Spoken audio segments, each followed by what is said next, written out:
Alléluia. Est-ce que tu peux saluer la personne qui est à tes côtés? Souhaite-lui la bienvenue dans la présence de Dieu ce matin. Alléluia. Je suis très content de me retrouver ce matin au milieu de nous. Il m'a été demandé de nous partager sur un thème, la guérison divine. Alléluia. Rapidement, j'aimerais nous inviter à ouvrir nos Bibles dans le livre de Marc, chapitre 5.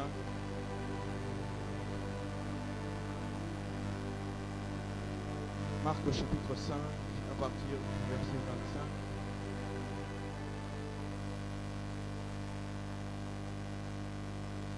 Marc, chapitre 5. Est-ce que nous sommes là? Marc 5. Je lis au nom de Jésus. Je disais que je lisais au nom de Jésus. La Bible déclare, or, il y avait une femme atteinte d'une perte de sang depuis 12 ans. Elle avait beaucoup souffert entre les mains de plusieurs médecins et elle avait dépensé tout ce qu'elle possédait. Elle n'éprouvait aucun soulagement, mais elle était allée plutôt en empirant. Ayant entendu parler de Jésus, elle vint dans la foule par derrière et toucha son vêtement. Car elle disait, si je puis seulement toucher ce vêtement, je serai guérie. Au même instant, la perte de sang s'arrêta et elle sentit dans son corps qu'elle était guérie de son mal. Jésus connut aussitôt en lui-même qu'une force était sortie de lui et se retournant au milieu de la foule, il dit, qui a touché les vêtements? Ses disciples lui dirent, tu vois la foule qui te presse et tu dis, qui m'a touché? Et il regardait autour de lui pour voir celle qui avait fait cela.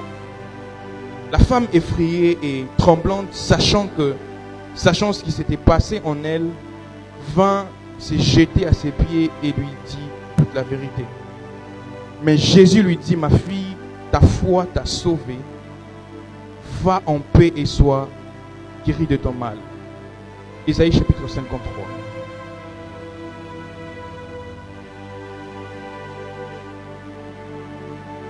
Isaïe chapitre 53, le verset 4 et le verset 5.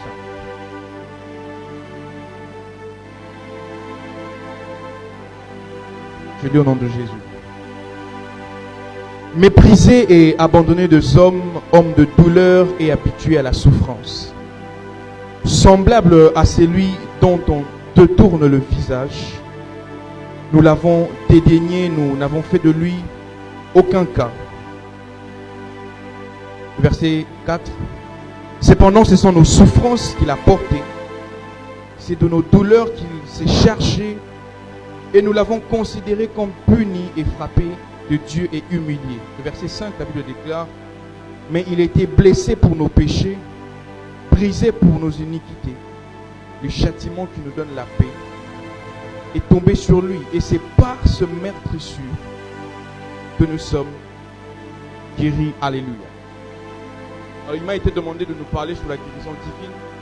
J'aimerais parler rapidement pendant 25 ou 30 minutes. Et juste après, nous reconduire encore dans la prière. Alléluia. J'aimerais introduire mon message comme ceci. Genèse chapitre 1er, le verset 26. C'est Dieu qui est en train de parler. Dieu dit, faisons l'homme à notre image et à notre ressemblance. Alléluia. Ça veut dire, lorsque Dieu dit, faisons l'homme à notre image et à notre ressemblance, ça veut dire Dieu s'attend à ce que l'homme ressemble à Dieu. L'homme devait ressembler à Dieu. Or, tous nous sommes d'accord pour dire que Dieu ne peut pas tomber malade. Dieu ne peut pas souffrir. Ça veut dire que lorsque Dieu dit faisons l'homme à notre image et à notre ressemblance, Dieu s'engage, ou Dieu veut aussi dire que l'homme ne peut pas tomber malade. Donc par là, nous pouvons conclure en disant que ce n'est pas de la volonté de Dieu que l'humain soit malade. Ce n'est pas de la volonté de Dieu qu'un humain puisse souffrir. Parce qu'il dit, faisons l'homme à notre image et à notre ressemblance. En parlant de l'image et de la ressemblance de Dieu, on fait allusion à la nature de Dieu. Ça veut dire que l'homme porte la nature de Dieu. Or, Dieu, en ayant sa nature, Dieu ne peut pas tomber malade. Et Dieu ne peut pas souffrir. Genèse chapitre 3, l'homme a péché. Dieu chasse l'homme du désert. Du jardin. L'homme sort du jardin d'Éden. Alors, du moment où l'homme a quitté le jardin d'Éden, l'homme a quitté le lieu de la facilité. L'homme a quitté l'environnement de la présence de Dieu. L'homme est allé au dehors. Pourquoi? À cause du péché. Et le fait que l'homme soit en dehors du jardin, l'homme est devenu vulnérable à toute chose qui pouvait attaquer tout autre humain. Alléluia. Le fait que l'homme sorte du jardin, c'est à partir de ce moment que l'homme pouvait tomber malade. Alléluia. Alléluia. Tu peux balancer pour la gloire de Dieu. Genèse chapitre 3, l'homme est sorti du jardin, l'homme a perdu la gloire de Dieu. L'homme a perdu les lieux, il a quitté le lieu de la facilité. Et Dieu, en envoyant Christ sur la terre, Dieu n'a pas envoyé Christ seulement pour résoudre le problème du péché. Bien que cela était un problème majeur, Dieu n'a pas envoyé seulement Christ pour résoudre le problème du péché. Dieu a envoyé aussi Christ pour résoudre le problème de la maladie. Dis avec moi la santé divine. Répète-le avec moi, la santé divine. Dieu, en envoyant Christ, Jean chapitre 3, le verset 16, la Bible dit, Dieu a tant aimé qu'il a donné son Fils. Christ est venu sur la terre, pas seulement pour résoudre le problème du péché, bien que cela était un problème capital. Mais Christ est venu résoudre aussi le problème de la maladie et le problème de la souffrance de l'homme. Donc j'aimerais dire d'entrée de jeu ceci, que la guérison divine nous appartient, que la santé divine nous appartient, mais cela n'est possible qu'en Christ. La santé divine nous appartient, et en tant qu'enfants de Dieu, nous devons réclamer, nous devons demander la santé divine. Et j'aimerais dire à quelqu'un que la guérison divine, que la santé divine se cherche dans la prière, dans le jeûne, et on puise cela dans la parole de Dieu. Alléluia. La santé divine nous appartient. L'homme a quitté le jardin et l'homme est devenu vulnérable. Et Dieu envoie Christ pour venir traiter le problème de l'homme. Dieu, en sachant que la santé divine ou la guérison divine ne se trouve qu'en Christ, Dieu a fait 4 choses. C'est ce qui est écrit. Dieu, en sachant que la santé divine ou la guérison divine n'est possible qu'en Christ, Dieu a fait 4 choses. La première des choses qu'a fait Dieu, Dieu a commencé par nous adopter. Dis avec moi l'adoption. Répète-le avec moi, l'adoption. Dieu a commencé à nous adopter. J'aimerais le citer et puis expliquer par après. La deuxième des choses, Dieu nous a fait entrer dans la famille de Dieu. La première des choses qu'a fait Dieu, Dieu a commencé par nous adopter. La deuxième des choses, Dieu nous a fait entrer dans la famille de Dieu. La troisième des choses, Jésus a donné son sang pour nous. Alléluia. Et la quatrième des choses, Dieu nous a donné le nom de Jésus. Pour vivre la guérison divine, pour palper la santé divine, il est important de savoir et important de retenir ces 4 choses. La première des choses, Dieu nous a adoptés. Alors, en parlant de l'adoption, Jean chapitre 3, la Bible explique que Christ est venu sur la terre pour nous racheter. Plus tard, la Bible dit, l'apôtre Paul est en train d'expliquer que nous étions encore pécheurs, nous étions dans le monde. Christ est venu pour nous prendre, pour nous racheter. Et il a payé de son sang. C'est ainsi que nous sommes appelés aujourd'hui enfants de Dieu. Vous remarquerez avec moi le fait que nous soyons appelés enfants de Dieu ne fait pas de Jésus notre Père. Mais le fait que nous soyons enfants de Dieu fait de nous de frères à Jésus. Ça veut dire que le fait que Jésus se donne pour nous a permis à ce que Dieu puisse nous adopter. C'est ainsi que nous sommes, que Jésus est notre frère, Jésus est notre grand frère. Parce que Dieu nous a adoptés. Voilà pourquoi Christ, en parlant aux disciples, il dit ceci. Lorsque vous priez, dites notre Père qui est aux cieux. Pourquoi? Parce que Dieu est notre Père. Dieu nous a adoptés. Est-ce que quelqu'un me comprend ce matin? Dieu nous a adoptés. La première des choses à comprendre, c'est de saisir que nous sommes enfants de Dieu. Que Dieu nous a adoptés par Christ. La deuxième des choses, Dieu a permis à ce que nous entrons dans la famille de Dieu. Alors s'il faut parler de la famille de Dieu, il est important de savoir que tel que nous sommes ici, tous nous faisons partie de l'église corps du Christ. Tous nous faisons partie de la famille de Dieu. Alléluia. Et tous nous faisons partie du peuple de Dieu. Or, il est écrit dans la parole de Dieu que personne en Israël puisse dire qu'il est malade. Alléluia. Donc, Dieu s'engage à nous octroyer la guérison. Dieu s'engage à permettre que nous marchions dans la santé divine. Mais la troisième des choses, c'est que Jésus sur la croix, il a donné de sa vie. Jésus sur la croix, il a payé le prix fort. C'est que Jésus a donné de son sang. Dis avec moi le sang de Jésus. Répète-le avec moi, le sang de Jésus. Par le sang de Jésus, nous avons la vie. Pourquoi? Parce qu'il est écrit dans la parole que dans le sang se trouve la vie. Voilà pourquoi Dieu a payé de son sang afin de nous communiquer sa vie. Et il est écrit dans la parole de Dieu tel qu'il est, tel que nous devons être. Jésus a donné de son sang. Dis avec moi le sang de Jésus. Alors quel rôle le sang de Jésus joue dans la vie d'un chrétien ou dans la vie d'un enfant de Dieu? Premièrement, il est important de savoir que le sang de Jésus est là pour nous purifier de nos péchés. Le sang de Jésus nous purifie. Le sang de Jésus nous lave. Le sang de Jésus nous restaure. Le sang de Jésus nous donne accès à entrer ou à obtenir la guérison ou la santé divine. C'est par le sang de Jésus que nous pouvons dire que nous sommes guéris. C'est par le sang de Jésus que nous pouvons dire que nous avons la santé divine. Premièrement, le sang de Jésus nous lave, nous purifie. Le sang de Jésus nous donne l'accès à la santé divine et à la guérison divine. Lorsqu'on parle de la guérison divine, il est important de savoir que l'on ne parle pas de la guérison qu'une personne peut donner. Parce qu'en réalité, personne ne peut donner la guérison si ce n'est que Dieu. Et même le médicament ne donne pas la guérison. En vrai, le médicament nous soigne, mais celui qui donne la guérison, c'est Dieu. Alléluia. Est-ce que quelqu'un me comprend ce matin? Et le sang de Jésus, dans la vie d'un homme, dans la vie d'un enfant de Dieu, puisque nous avons été chassés de la présence de Dieu, jadis à l'époque, nous avons été chassés de la présence de Dieu. L'homme est devenu vulnérable. Alors c'est par le sang de Jésus que nous pouvons accéder à la guérison divine.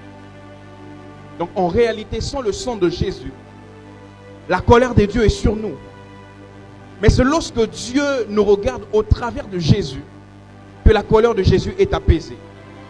Qu'est-ce qui se passe? Joseph est vendu. Le frère de Joseph décide de vendre Joseph. Alors, il vend Joseph. Joseph va en Égypte. Mais au moment où il devait retourner à la maison, c'est son dit, nous ne pouvons pas rentrer avec la tunique de Joseph comme ceci. Parce que, imaginons que le père voit la tunique, il va nous poser des questions. Qu'est-ce qui est arrivé? Son fils Joseph. Alléluia. La Bible déclare ceci. Qu'ils ont pris un bouc, une vache qu'ils ont tué. Ils ont pris le sang de ce bouc, qu'ils l'ont mis sur la tunique de Joseph. Pour dire plus tard au père que non, il y a un animal sauvage qui a... Il y a un animal sauvage qui a... Il y a un animal sauvage qui a tué Joseph et voilà, son sang est resté sur la tunique. Et la Bible déclare, lorsqu'ils sont rentrés à la maison, ils ont présenté cela au père. La Bible déclare que le père, au lieu de se fâcher, le père ne s'est pas fâché. Pourquoi? Parce que le père a vu le sang sur la tunique. Ça veut dire au travers du sang de Jésus, la colère du père qui voulait nous frapper est abaissée. C'est-à-dire que le sang de Jésus apaise la colère de Dieu. Raison pour laquelle lorsque nous nous approchons de la présence de Dieu, au travers du sang de Jésus, Dieu ne peut pas nous frapper. Au contraire, Dieu a compassion de nous. J'aimerais le répéter en le disant à quelqu'un, que ce n'est pas de la volonté de Dieu que nous souffrons. Que ce n'est pas de la volonté de Dieu que nous soyons dans la maladie. Et la quatrième de choses, en parlant de la guérison divine qu'il est important de savoir. C'est le nom de Jésus. Dis avec moi le nom de Jésus. Répète-les avec moi le nom de Jésus. Répète-les encore le nom de Jésus. Alors qu'est-ce qui se passe? 3 ans et demi, Christ marche avec les disciples. Christ marche avec les disciples, il marche avec les disciples pendant 3 ans et demi. Et Christ retourne auprès du Père. Mais bien avant, Christ avant de partir, un jour ils sont en train de discuter avec les disciples. Pierre nous pose la question, nous avons suivi, qu'est-ce que nous gagnons? Qu'est-ce que nous allons gagner? Nous t'avons suivi, nous avons marché avec toi. Qu'est-ce que nous allons gagner? Vous vous rendrez compte avec moi que Christ, en voulant retourner auprès du Père, malgré tous les miracles qu'il a accomplis sur la terre, Christ n'a rien laissé d'autre que son nom. Christ nous a laissé son nom, le nom de Jésus. Enfant de Dieu, il est important de savoir que le nom de Jésus est la monnaie qui nous donne accès aux choses spirituelles. Nous ne pouvons pas avoir accès aux choses spirituelles tant que notre vie n'est pas passée par les sangs et tant que nous n'utilisons pas le nom de Jésus. Tout ce que Jésus laisse à ses disciples, c'est son nom. Alléluia. Souhaite bon nuit, frère. Tout ce que Jésus laisse, c'est son nom. Jésus nous laisse son nom. Et le nom de Jésus est la monnaie qui nous permet d'acheter ou d'avoir ou d'obtenir les choses spirituelles. Dis avec moi le nom de Jésus. Dis avec moi le nom de Jésus. Alors Jésus dit aux disciples, je vous laisse mon nom. Jésus laisse son nom alors qu'il a marché 3 ans et demi. J'aimerais dire à quelqu'un que le nom de Jésus a la capacité créatrice en elle. Le nom de Jésus a la capacité de créer les choses spirituelles. Le nom de Jésus a la capacité d'apporter la guérison divine. Le nom de Jésus a la capacité de nous faire accéder à la santé divine. Et ma prière ce matin, c'est qu'une personne ce matin puisse avoir la santé divine. Et je prie ce matin que Dieu ne t'accorde pas seulement à toi la santé divine, mais que Dieu fasse de toi un agent qui est capable de transférer et de transmettre la santé divine. Dis avec moi la santé divine. Jésus nous laisse son nom. Au travers, avant de nous laisser le sang, il nous laisse le sang et il nous laisse aussi son nom. Alors on raconte une histoire. Il y a un homme un jour qui prend un avion. Un homme qui prend un avion qui se décide d'aller très loin. C'était un très long voyage. Un très long voyage. Alors lors de son voyage, l'homme il est bien dans l'avion, il est assis. Alors lorsqu'il a remarqué qu'on était en train de servir à manger, déjà dans sa tête il s'est dit que je ne vais pas manger. Lui-même dans sa tête il dit je ne vais pas manger. Pourquoi? Parce que je n'ai pas d'argent. Dans la tête de cette personne, il s'est dit que dans l'avion, on vend la nourriture. Et il s'est dit, si un restaurant coûte très cher, à combien plus forte raison un restaurant dans l'avion? C'est que ça coûte très cher. Alors l'hôtesse passe et demande à la personne s'il allait manger. La personne dit non, je ne veux rien manger. L'hôtesse passe. Et tellement que le voyage était long, plus tard l'hôtesse revient encore avec de la boisson pour dire, monsieur, est-ce que vous allez boire quelque chose? Et monsieur dit non, je ne veux rien boire. L'hôtesse repart. Plus tard encore, avant l'atterrissage, on amène la nourriture. Le monsieur refuse encore de manger parce qu'il s'est dit que le restaurant coûte très cher. Alors l'hôtesse, tellement qu'elle était inquiétée il s'est dit un long voyage, un homme qui n'a pas mangé. Lorsqu'ils étaient en train de sortir, l'hôtesse pose la question au monsieur, pourquoi tu n'as pas mangé? Le monsieur se retourne pour dire à l'hôtesse, je n'avais pas d'argent. Alors l'hôtesse se met à rire. Il dit, mais monsieur, la nourriture est comprise dans le billet. Au fait. La nourriture est comprise dans le billet. On ne paye pas à manger. J'aimerais dire à quelqu'un que le billet que nous avons pris pour l'éternité, dans le nom de Jésus, c'est le billet que nous utilisons pour aller au ciel. Tout est compris à l'intérieur de nous. La bénédiction que nous recherchons, la santé que nous recherchons, tout est compris dans le nom de Jésus. Le nom de Jésus est un kit complet qui nous donne tout ce que nous pouvons avoir. N'est-ce pas que l'apôtre Paul est en train de dire que vous êtes bénis de toutes sortes de bénédictions en Christ?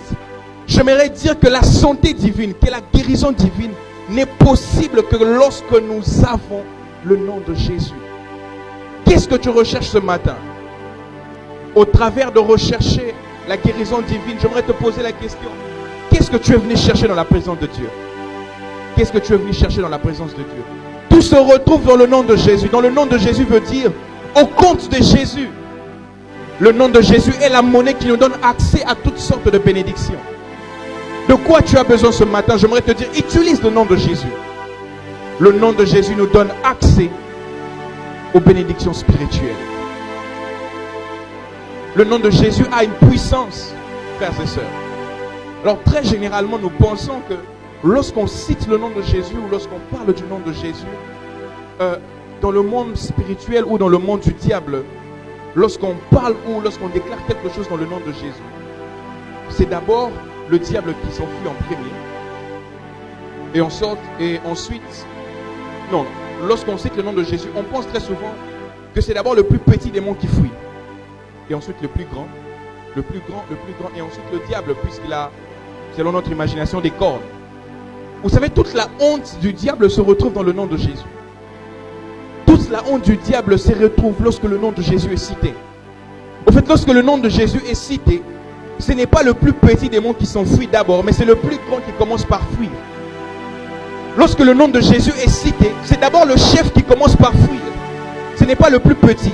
Le nom de Jésus a la puissance. Le nom de Jésus a la capacité de nous accorder toutes choses.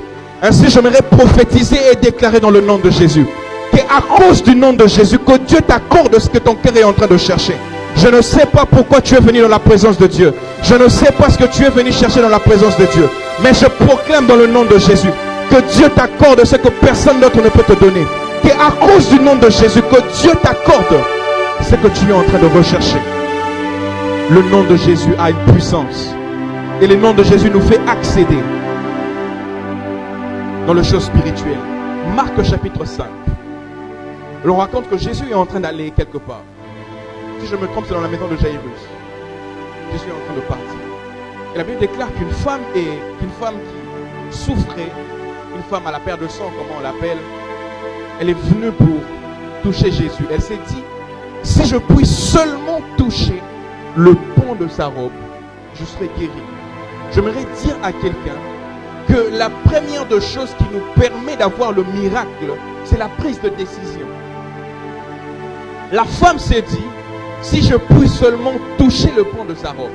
Le premier élément qui nous donne accès à la bénédiction ou à la guérison divine, c'est le fait que tu puisses faire un mouvement. Or, celui qui fait un mouvement au préalable a pris une décision de faire le mouvement. La deuxième des choses, la femme s'est dit qu'il doit s'approcher de Christ. Donc la deuxième des choses qui nous accorde la guérison divine, c'est le fait que nous puissions nous avancer de Christ. Alléluia. La femme s'avance et dit, si je puis seulement toucher les pans de son vêtement, je serai guéri. Alors elle s'avance sans que personne ne puisse remarquer. Vous vous rendrez compte avec moi qu'en Israël, une femme qui avait la perte de sang ou une personne qui coulait le sang en Israël était impure. Il ne devait pas se retrouver là où le personne se retrouvait. Alléluia. Mais la femme a pris le risque de venir dans la présence de Dieu. La femme a quitté son lieu de confort pour s'avancer de Jésus. Et elle s'est dit, si je puis seulement toucher le pan de son vêtement, je serai guéri. Vous vous rendrez compte avec moi le geste que la femme a posé. Personne n'avant n'a déjà eu à poser ce geste. Pourquoi? Parce que la femme avait la foi. Elle s'est dit en elle-même que si seulement je touche, je serai guéri. C'est que la foi nous pousse à poser des actes que personne d'autre avant n'avait posés. Et l'une des choses qui nous donne accès à la santé divine ou à la guérison divine, ça s'appelle la foi. Nous ne pouvons pas exclure la foi de toutes ces choses. Parce que la Bible déclare que nous sommes sauvés au moyen de la foi. C'est au moyen de la foi que nous sommes sauvés. Alors si nous voulons accéder ou si nous désirons atteindre une bénédiction, nous voulons avoir la santé divine ou la guérison divine, il est important, frères et sœurs, d'avoir la foi. Hébreux chapitre 11, le verset 1er, la Bible déclare: la foi est une ferme assurance de choses qu'on espère, mais bien plus une démonstration. Alléluia. La foi est une démonstration. Ça veut dire que celui qui dit qu'il y a la foi doit manifester la foi. Celui qui dit que j'ai la foi, en réalité, personne ne peut dire qu'il a la foi. La foi ne se dit pas, la foi se manifeste. Il faut manifester la foi. Et j'aimerais nous parler de deux types de foi très rapidement, avant de nous conduire dans la prière. Il existe deux types de foi. que j'ai retenues. Le premier type, c'est la foi du commencement. Voyez-vous, lorsque nous venons dans la présence de Dieu, lorsque nous entrons dans la présence de Dieu, lorsque nous désirons une guérison divine, ou nous prions pour un membre de notre famille qui est malade, ou nous voulons vivre la santé divine dans notre corps, nous venons dans la présence de Dieu, nous avons la foi, nous nous disons que si nous allons avoir. Si nous venons dans la présence de Dieu, nous allons obtenir. Alors plus d'une personne ici est d'accord avec moi pour dire que lorsque nous venons dans la présence de Dieu, nous croyons que nous allons avoir, n'est-ce pas? Nous croyons que nous allons obtenir. La foi du commencement nous donne à nous approcher de Dieu. La foi du commencement nous approche à essayer.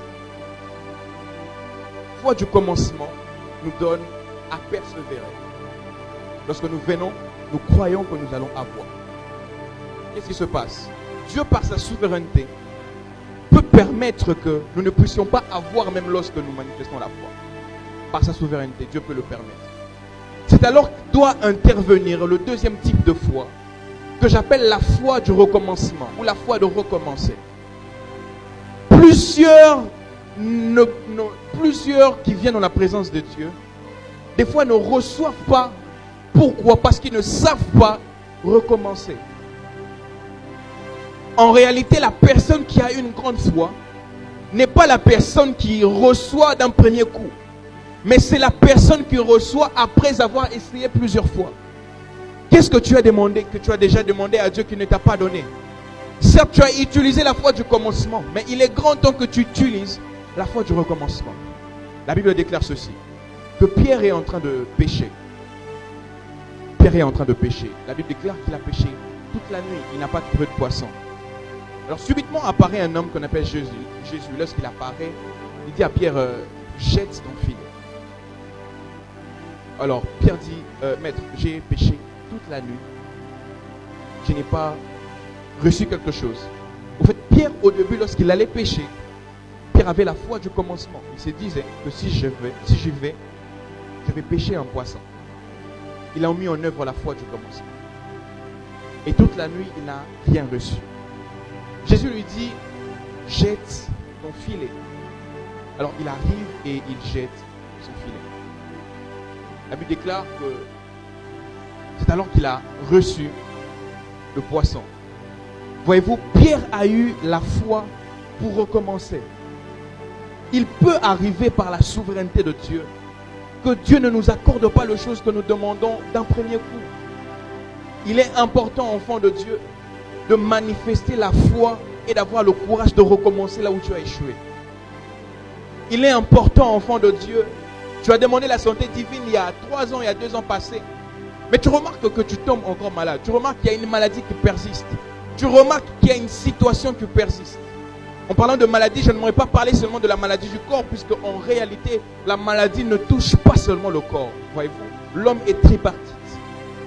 L'homme est esprit, l'homme a une âme et l'homme est dans un corps. Voyez-vous, il peut arriver que l'esprit de l'homme soit malade. Lorsque l'esprit de l'homme est malade, l'une des choses qui fait en sorte qu'on remarque que l'esprit de la personne est malade, c'est par l'incrédulité qui commence à se s'aimer dans l'esprit de la personne. Lorsque l'incrédulité commence à se s'aimer dans l'esprit de la personne, ou lorsque le manque de réceptivité commence à se s'aimer dans l'esprit de la personne, cet homme aussi a besoin d'une guérison divine. Voyez-vous, en parlant de la réceptivité, ça veut dire ceci, que tu es prédicateur, tu es assis de l'autre côté, et moi je suis en train de prêcher de ce côté-ci. Et une personne qui a un manque de réceptivité, et une personne, lorsqu'il voit une telle personne, il se dit, qu'est-ce que celui-là va m'apporter de plus? Je connais déjà beaucoup. Ou soit, qu'est-ce qu'il va dire de plus? Ou, ce sujet, moi je maîtrise ça mieux que lui. Voyez-vous, une personne qui déjà est en train de sortir de telles paroles, c'est une personne qui a besoin d'une guérison divine. Son esprit commence déjà à être infecté. Et la maladie peut toucher aussi notre âme. Et c'est par là que le diable joue avec beaucoup d'enfants de Dieu. Malheureusement, c'est qu'il y a plusieurs personnes au niveau de leur émotion, parce qu'en parlant de l'âme, l'âme est le siège de l'émotion et des sentiments. L'âme de plusieurs personnes est, entre guillemets, un peu tourmentée par le diable. Pourquoi? Parce que plusieurs personnes ont besoin de la guérison, mais au niveau de leur âme. Plusieurs personnes ont besoin de la guérison au niveau de leur âme. Et la guérison qui vient au niveau de l'âme vient pour nous guérir de blessures intérieures. De toute forme de blessures intérieures. Alléluia. Alléluia. La foi du recommencement. Qu'est-ce que tu as demandé à Dieu? Qu'est-ce qui n'a pas marché? Qu'est-ce qui n'a pas marché? Avant de nous reconduire dans la prière, j'aimerais nous donner deux choses que nous allons prier. J'aimerais parler de des obstacles à la guérison divine ou des obstacles à la santé divine. Pourquoi nous n'arrivons pas à vivre la santé divine? Marc chapitre 11, le verset 24, j'aimerais qu'on puisse le lire. Marc chapitre 11.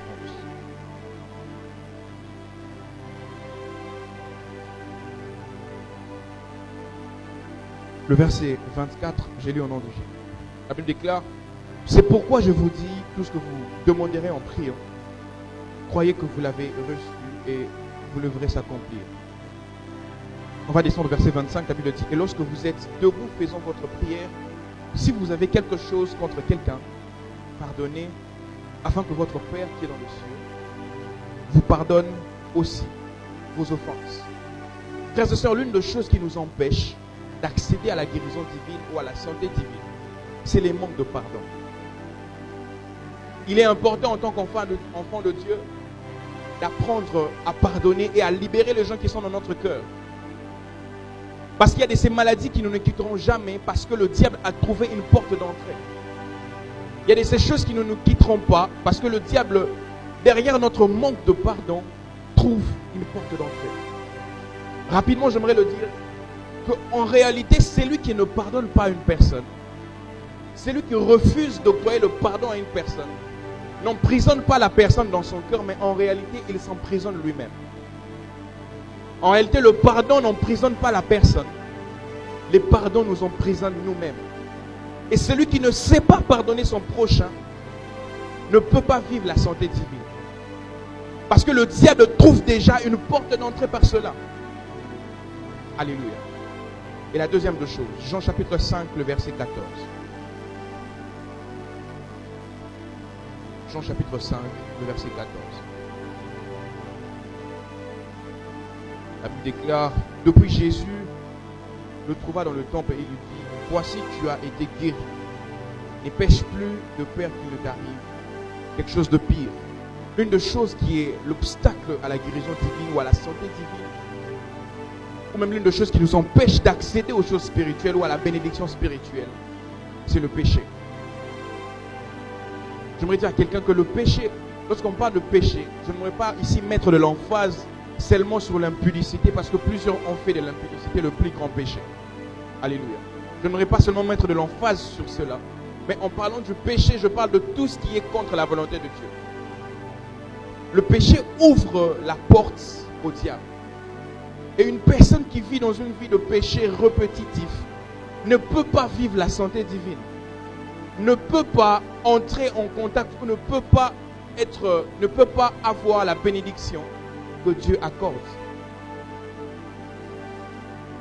En réalité, frères et sœurs, le péché nous empêche d'accéder à certaines choses. Le péché nous empêche d'accéder à certaines choses. Et nous pouvons obtenir la guérison divine que si nous sommes à même de confesser la parole de Dieu. J'aimerais dire à quelqu'un que la Bible déclare que la vie et la mort sont au pouvoir de la langue. Il est important, frères et sœurs, à confesser la parole de Dieu. Nous devons confesser la parole de Dieu. Nous devons confesser que nous sommes guéris, que nous allons bien. Mais ma prière ce soir, c'est que Dieu ne puisse pas seulement t'accorder à toi la guérison. Ou que Dieu ne t'accorde pas seulement à toi la santé divine. Mais ma prière pour toi est que Dieu accorde même aux membres de ta famille. Ma prière est que Dieu fasse de toi un agent qui distribue ou qui transfère la santé divine. Donc alors que nous allons prier pour beaucoup de choses, 2-3 sujets, mais nous allons prier aussi que Dieu nous accorde la grâce. La Bible déclare, Marc chapitre 16, Dieu dit: voici le miracle qui accompagneront, qui auront cru, ils chasseront le démon. La Bible même dit qu'ils imposeront le main aux malades. Et les malades seront guéris. Au fait, nous pouvons dire que nous sommes bénis. Nous pouvons dire que nous avons une grâce. lorsque notre bénédiction bénit certaines personnes, en réalité, nous avons la bénédiction lorsque nous devenons une source de bénédiction pour les autres. Voyez-vous, nous devenons une bénédiction lorsque nous-mêmes nous avons la santé divine, nous avons la guérison divine, mais nous sommes aussi capables d'apporter la santé divine auprès de personnes qui sont autour de nous. Que Dieu fasse de toi un agent qui apporte la santé divine. La Bible déclare qu'ils imposeront les mains aux malades et les malades seront guéris. J'ai pris dans le nom de Jésus. Que Dieu te fasse cette grâce et que tu sois un agent qui propage la santé divine. Élève tes mains dans la présence de Dieu et commence à parler à Dieu. Si le message de ce matin t'a touché, élève ta voix et commence à parler à Dieu. Élève ta voix et commence à parler à Dieu.